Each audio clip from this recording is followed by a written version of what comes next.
Fantasy Philosophers is brought to you by fantasy-info.com. Brad Childress and the Vikings took a lot of criticism for taking Percy Harvin in the first round, as some analysts had Harvin going as low as into maybe the third round of the draft. It didn't take Harvin long to justify the pick because he got off to a hot start with Brett Favre there. He went in, had over, 700 yards receiving, had 6 receiving touchdowns. I believe he also had 2 kickoff return touchdowns and even had a 9-yard per carry average on the ground for about 130 yards rushing. So overall, he really did have himself a nice season.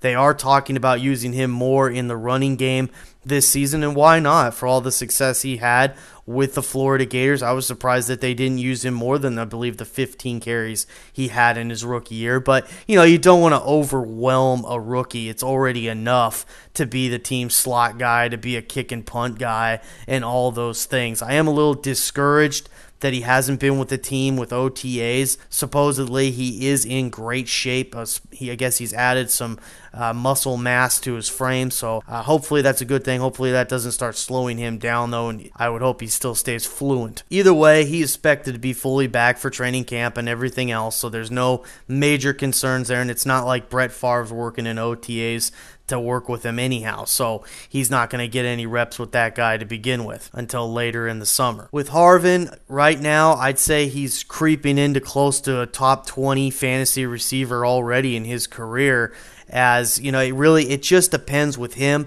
What are the rules in your league? Are you getting production out of his maybe kick and punt yardage touchdowns? Are you getting good production? And there's a lot of leagues that, are you getting that yardage when he's running on the ground? Because that's key. You want to get, you want to make sure you're in a league that's maximizing his abilities, because he's a guy that's going to get used all over the place. If you're in that kind of league, I'd say he's definitely a top 20 fantasy receiver. If you're not getting maybe that maximized production, then he's just outside of a top 20 receiver. I'd say right now in standard leagues, we've got him around 21, 22. But he's very close. He's very talented. And with Brett Favre still being there, I'm assuming Brett's going to be back, then he's definitely going to be fantasy relevant. He is a guy that I think you can start the season with having in your starting lineup. At the same time, he's probably a guy that maybe you can also have on your bench if you're only starting 2 receivers and you're maybe not in one of the deepest of leagues. But nice player to have, great flex option to have on your team, and I would get him in there and use him on a regular basis through this season. For more fantasy football information, go to fantasy-info.com and sign up for our free e-newsletter. Good luck in your 2010 Fantasy Football League. As an added bonus, the Fantasy Info guys will include their 5 secret tips for success in